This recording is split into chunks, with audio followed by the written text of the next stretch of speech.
Bonjour à toutes et à tous, aujourd'hui on va parler de la circonférence de la Terre pour définir le mètre. Mais tout d'abord, faisons un petit point d'histoire.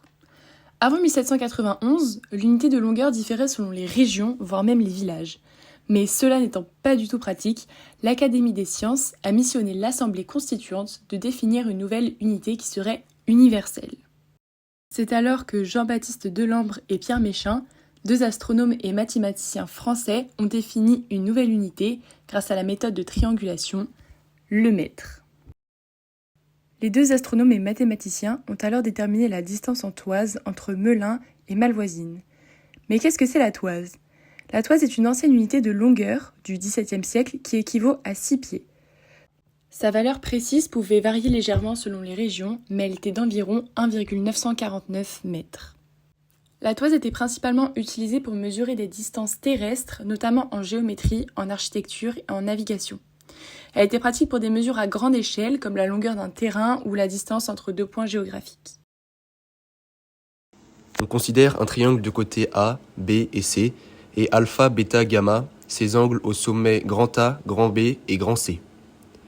La hauteur issue du grand C divise le triangle ABC en deux triangles rectangles. Notons H cette hauteur. On peut appliquer la définition du sinus dans les deux petits triangles rectangles pour exprimer H. On obtient donc deux expressions pour H. Alpha est égal à H sur B et bêta est égal à H sur A. Donc, A est égal à sinus de alpha est égal à B sur sinus de bêta. En faisant de même avec la hauteur issue de grand A, on obtient B sur sinus de bêta est égal à C sur sinus de gamma, d'où la loi des sinus. A sur sinus de alpha est égal à B sur sinus de bêta est égal à C sur sinus de gamma. La minute d'arc et la seconde d'arc sont des sous-unités du degré comme des décimales. Pour passer d'un angle avec décimale à un angle degré, minute, seconde, on sait que une minute d'arc correspond à la 60e partie d'un degré et une seconde d'arc correspond à la 60e partie d'une minute d'arc, soit la 3600e partie d'un degré. Prenons l'angle 63 degrés, 43 minutes d'arc et 34 secondes d'arc. En degrés décimal, cela fait 63 plus 43 sur 60 plus 34 sur 3600 est égal à 114 707 sur 1800 degrés, soit environ 63,73 degrés. La méthode utilisée par Delambre et Méchain pour mesurer un arc de méridien est une prouesse de géométrie et de précision. Elle repose sur le principe de triangulation. La distance entre Lieusaint et Melun est mesurée directement sur le terrain. C'est la seule mesure de distance nécessaire. Cette base sert de référence pour tous les calculs ultérieurs. À partir de cette base, un réseau de triangles est créé. Les sommets de ces triangles sont des points remarquables du paysage, comme des flèches d'église ou des pics montagneux, dont la position est connue avec précision. Les angles entre ces points sont mesurés avec un instrument très précis de l'époque, le cercle répétiteur de Borda.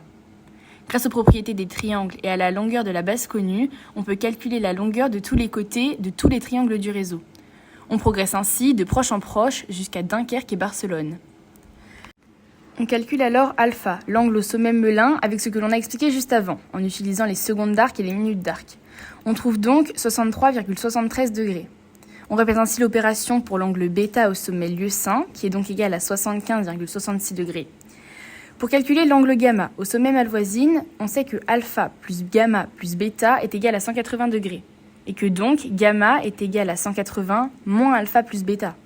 On remplace donc alpha et bêta par les mesures précédemment trouvées, et on trouve donc que gamma est égal à 40,62 degrés. Grâce à la formule que nous avons évoquée tout à l'heure, on sait que C divisé par le sinus de gamma est égal à B divisé par le sinus de bêta. Par conséquent, B, la distance entre Malvoisine et Melun, est égale au sinus de bêta fois C divisé par le sinus de gamma.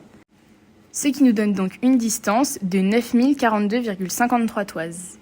En utilisant la même méthode et en positionnant les triangles côte à côte, on peut donc trouver la distance de Dunkerque-Barcelone qui est égale à 551 584,72 toises.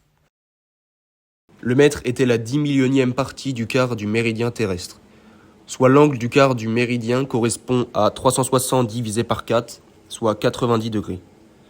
Par proportionnalité, on a la longueur du quart du méridien L est égale à 90 fois 551 584,72 divisé par 9,673 722 toises.